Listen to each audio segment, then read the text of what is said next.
abrir a sua Bíblia, se você puder, lá no livro dos Atos dos Apóstolos, capítulo 4. Quero ler com os irmãos a partir do versículo 5, Atos, capítulo 4. Nós vamos ler, queridos, apenas os versículos 5 a 12, Atos, capítulo 4. Quero ler com você a partir do versículo 5.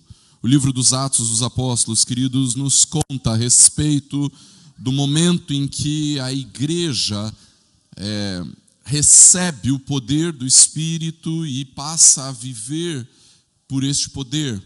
Quando nós lemos o livro de Atos, normalmente nós pensamos, ou alguns poderiam pensar, que a igreja começou no livro dos Atos dos Apóstolos. Na verdade, a igreja já existia desde Adão e Eva. E quando nós entendemos isso, nós passamos a compreender que o Senhor Deus tem o seu povo e Ele cuida do seu povo em todo o tempo. E quando nós lemos no livro dos Atos dos Apóstolos a ascensão de Cristo, a descida do Espírito, o testemunho do início de como os apóstolos começaram a pregar o Evangelho, e então chega-se o capítulo 3, e como a igreja vivia naqueles dias, chega então o capítulo 3, quando Pedro e João no templo curam um homem coxo que esmolava a porta do templo, e ali naquela realidade as pessoas ficam completamente maravilhadas com aquilo que tinha acontecido. Afinal, aquele homem aleijado, aquele homem, ele sabia das suas necessidades e todos conheciam as necessidades daquele homem, e de repente aquele homem está andando de pé ao lado de Pedro e João, aqueles que o tinham curado. E por causa disso, Pedro e João passam a pregar no templo e muitas pessoas se convertem. Quando isso acontece, os líderes religiosos daquele tempo, principalmente os saduceus, eles se reúnem junto ao Sinédrio, prendem Pedro e João, e logo em seguida vem o texto que nós leremos em Atos capítulo 4, do versículo 5 ao 12, onde a palavra do Senhor nos diz assim: no dia seguinte, as autoridades, os anciãos e os escribas se reuniram em Jerusalém com o sumo sacerdote Anás, com Caifás, João, Alexandre e todos os que eram da linhagem do sumo sacerdote. E colocando os apóstolos diante deles, perguntaram: com que poder ou em nome de quem vocês fizeram isso?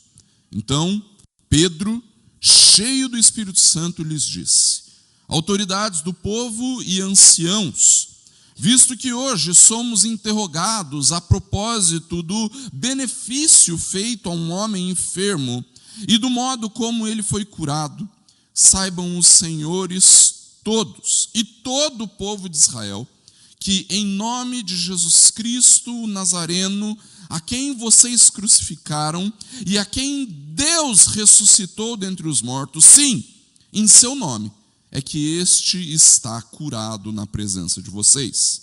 Este Jesus é a pedra que vocês, os construtores, rejeitaram, mas ele veio a ser a pedra angular.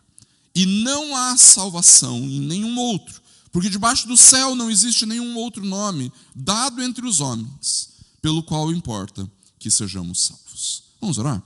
Senhor Deus, nós estamos diante da Tua palavra e nesse momento, Pai, pedimos para que o Senhor, na Sua graça e bondade, fale aos nossos corações e que a cada momento, ó Deus, nós sejamos impactados e transformados pela Tua palavra e pelo poder do Teu Espírito que age nas nossas vidas, que está na vida da igreja e que pela Tua graça ministra aos nossos corações de maneira milagrosa. Pai, por favor, opera em nós. Nós precisamos de Ti, da Tua ação, do teu mover sobre as nossas vidas. Fala aos nossos corações. É o que nós te pedimos em nome e para a glória do Senhor Jesus. Amém. Durante todo o ministério de Jesus, queridos, nós vimos um embate muito grande entre os fariseus e Jesus. Tudo aquilo que Jesus fazia, tudo aquilo que Jesus ensinava, era um motivo de contradição da parte dos fariseus, e o tempo todo se colocavam em oposição àquilo que Jesus falava, e em alguns momentos, inclusive, conspirando contra a vida de Jesus. E quando nós chegamos no fim dos relatos dos evangelhos, nós descobrimos aonde levou essa, entre aspas, implicância ou oposição dos fariseus com Jesus. Tudo aquilo chegou a levar Jesus à crucificação, à morte da cruz, e então aquilo que nós sabemos a respeito da sua ressurreição e ascensão. No entanto, queridos, por incrível que pareça, enquanto os fariseus se opunham veementemente à ação de Cristo durante o seu ministério terreno, aquilo que nós mais vamos encontrar a partir do livro de Atos não é necessariamente a oposição dos fariseus, mas a oposição daqueles que eram, de fato, a elite política dos judeus daquele tempo, os saduceus. E o motivo pelo qual isso se dá, queridos, é porque durante o ministério de Jesus, Jesus falou muito pouco a respeito da sua própria ressurreição, ainda que ele tenha alertado e avisado os seus discípulos que ele haveria de ressuscitar. Os saduceus não ouviam isso. O momento em que os saduceus começam, de fato, a implicar com os cristãos, a se opor aos cristãos, era justamente no momento em que, então, a mensagem da igreja passa a ser: Jesus morreu para pagar o preço dos nossos pecados, mas ele ressuscitou para nos dar a vida eterna. E os saduceus, uma seita extremamente racionalista a respeito da fé, que ministrava apenas a respeito da ética, da vida judaica, ou daquilo que nós deveríamos, ou daquilo que os judeus deveriam viver, eles se opunham veementemente à ideia de que os mortos podem ressuscitar. Quando então surge entre os judeus uma, entre aspas, seita que dizia que um homem, um pretenso Messias, entre aspas, tinha ressuscitado dos mortos, então os saduceus passam a se incomodar muito com aquilo. E o pior, aquela seita começa a crescer demais. Quando a gente lê no início do capítulo 4 que pelo menos 5.000 homens haviam se convertido mediante a pregação de Pedro e João, então os saduceus ficam extremamente incomodados a ponto de prenderem Pedro e João. Então, quando eles vão para o julgamento diante do Sinédrio, Pedro, cheio do Espírito, e a Bíblia é clara ao enfatizar que Pedro estava cheio do Espírito para fazer isso, então ele traz um dos testemunhos que nós consideramos um dos mais conhecidos da Bíblia. Talvez o versículo 12 seja um dos versículos que nós mais utilizamos para evangelizar alguém. Não há salvação em outro nome qualquer que não seja o nome de Jesus. Isso porque essa é a pergunta que neste julgamento diante do Sinédrio é feita a Pedro e João. Com que poder? Ou em nome de quem vocês fizeram isso? A resposta que Pedro dá, então, queridos, é um relato breve do Evangelho. Estamos fazendo isso pelo poder de Cristo, aquele a quem vocês mataram e aquele a quem Deus ressuscitou dentre os mortos. Isso era um choque para os saduceus, para os líderes religiosos, o concílio do Sinédrio, os 70 anciãos mais o sumo sacerdote, e aquilo então era para eles um grande choque. Alguém que esteve entre nós, que caminhou entre nós, que ensinou no templo, que ensinou nas sinagogas, que falou do reino de Deus, nós matamos, e então este Deus ressuscitou. Era um confronto não apenas religioso, era um confronto de vida, era um confronto político que estava acontecendo ali, e então o tempo todo os saduceus se opunham àquela mensagem para que aquela mensagem fosse enfraquecida, mas Pedro e João não conseguem deixar com que a mensagem da ressurreição fosse enfraquecida. E o motivo disso é o que nos interessa. Quando nós pensamos, queridos, naquilo que Pedro prega nesse texto, normalmente nós vemos isso apenas como um testemunho de fé. E nós esquecemos de olhar para a quem era o objeto daquela fé testemunhada por Pedro. Pedro, ele diz claramente coisas extremamente profundas a respeito de quem Jesus é. E quando nós olhamos para o que o texto nos diz sobre quem Jesus é, então a nossa vida precisa ser completamente impactada por aquilo que Pedro diz. A primeira coisa é que Pedro diz: Jesus é este que morreu, a quem vocês crucificaram. Nós sabemos o significado da morte de Cristo, nós sabemos o significado da sua crucificação. Ele estava ali na cruz do Calvário, pagando o preço do meu e do seu pecado. Mas não apenas isso, Pedro também testifica: ele é aquele a quem Deus ressuscitou dentre os mortos, o que demonstra a aprovação de Deus a respeito do sacrifício de Cristo. O sacrifício de Cristo foi aceitável, então eu o ressuscito dentre os mortos. Essa é a ideia a respeito do que Pedro estava dizendo. O sacrifício de Cristo foi aceitável diante de Deus, foi aceito por Deus, e Deus o ressuscitou dentre os mortos. Mas então Pedro diz duas coisinhas ou três coisinhas que o texto nem sempre nós nos permitimos chamar atenção.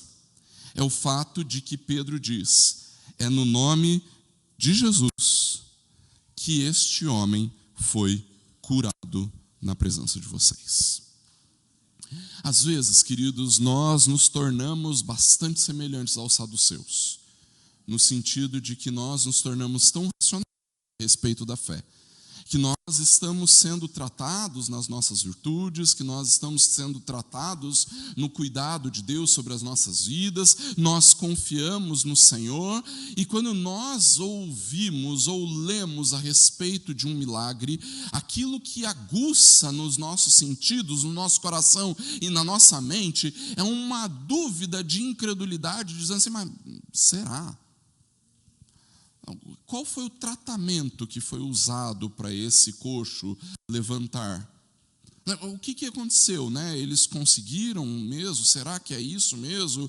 Quando nós ouvimos a respeito de um relato de um milagre, queridos, nós precisamos nos lembrar que Deus continua atuando como Ele sempre atuou, de maneira extraordinária. É verdade, Deus age no ordinário das nossas vidas, no dia a dia, naquilo que é comum, naquilo que é normal nas nossas vidas.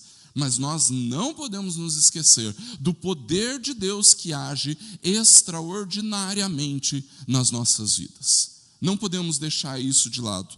No entanto, nós precisamos reconhecer sempre que é o poder de Deus, que é o poder daquele que ressuscitou Jesus dentre os mortos. É no poder de Jesus que o extraordinário acontece nas nossas vidas. Nós não podemos duvidar disso. Mas existem duas outras coisas que esse texto nos aponta. A primeira é que Jesus era a pedra principal, a pedra que os construtores rejeitaram.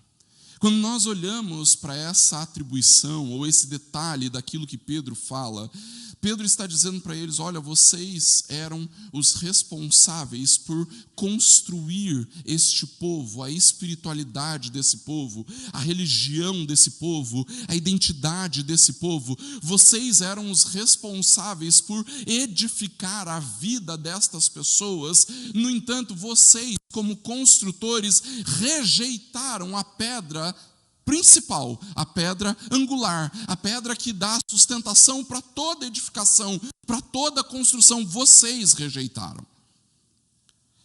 Quando nós olhamos para isso, queridos, nós precisamos olhar necessariamente para como isso pode e deve se aplicar na nossa vida. Muitas vezes, ao construirmos aquilo que nós julgamos como essencial para nós, ao edificarmos aquilo que nós julgamos como essencial para nós, muitas vezes nós agimos como saduceus.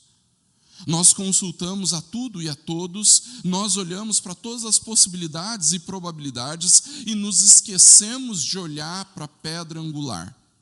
Nos esquecemos de pensar como aquela pedra principal que edifica as nossas vidas, que constrói a nossa história, que constrói tudo em nós, ela se coloca dentro da realidade que nós estamos construindo. Nós não podemos ser como os saduceus, como os líderes religiosos dos tempos de Jesus, que simplesmente rejeitaram a pedra angular na construção e edificação da nossa vida. Se tudo o que fazemos, queridos, é reflexo daquilo que cremos, então nós precisamos entender que tudo aquilo que fazemos, pensamos, falamos, todos os nossos sonhos e projetos precisam começar na pedra angular. Precisam iniciar na pedra que os construtores no passado rejeitaram, mas que nós, ao construirmos a nossa vida, o nosso ministério, a nossa igreja, o nosso trabalho, a nossa vida profissional, a nossa vida familiar, nós não podemos rejeitar. O tempo todo, Jesus precisa fazer parte dessa construção que estamos edificando. Mas não só isso. Pedro também nos diz aos saduceus, aos líderes religiosos, ao sinédrio, e diz para mim e para você também, que não há outro nome em que exista salvação. Não há salvação em nenhum outro nome dado entre os homens, pelo qual importa que sejamos salvos. Isso parece bastante claro para nós, quando nós falamos a respeito da salvação das nossas almas, não é verdade? Eu acho que, ainda que muitas vezes a nossa vida, ela possa correr o risco, ou nós mesmos possamos colocar a nossa vida em risco, ao tentarmos depositar a nossa confiança da salvação em outras coisas, ainda assim, a nossa confissão diz que, sim, nós cremos, não há salvação em nenhum outro nome a não ser no nome de Jesus. Só Jesus salva. Mas será que você tem considerado isso como verdade, não apenas a respeito da sua salvação eterna? Quando nós falamos sobre ir para o céu, nós sabemos, Jesus é o único caminho. Quando nós falamos da eternidade com Deus, nós afirmamos confiadamente, só em Jesus podemos ser salvos. Mas será, queridos, que quando nós falamos a respeito dos dilemas, dos problemas, das realidades que causam angústia no nosso coração, dos motivos pelos quais nós ficamos ansiosos, depressivos, entristecidos, será que nós confiamos que a salvação em todas essas coisas pertence ao nome de Jesus? Queridos, se não há outro qualquer Salvador, a não ser o Senhor Jesus Cristo, então é nele que nós precisamos confiar, em cada instância da nossa vida, em cada momento, não apenas na história da salvação, não apenas na salvação da nossa alma, ir para o céu e encontrar com Deus, mas na salvação de tudo na nossa vida, é o nome de Jesus que opera, é o poder de Jesus que opera. É nele que nós construímos e edificamos a nossa vida, a nossa espiritualidade, a nossa igreja, o nosso ministério, a nossa família, o nosso trabalho. Essa realidade daquilo que Pedro fala aos nossos corações, queridos, precisa nos conduzir a uma humilhação total e completa diante de quem Jesus é. Nos rendermos completamente diante do bom pastor, aquele que opera em nós, aquele que ministra em nós, aquele que nos salva dos nossos temores, dos nossos perigos, das nossas angústias e medos, e aquele que, por fim, salva a nossa alma, nos dando vida eterna. Que o tempo todo, queridos, nós, como discípulos, possamos confiar naquele que continua agindo extraordinariamente na nossa vida, aquele que é a pedra onde nós construímos toda a nossa vida, e aquele que nos salva agora e eternamente, para todo sempre, com Deus. Que o Senhor nos abençoe e continue a falar ao nosso coração.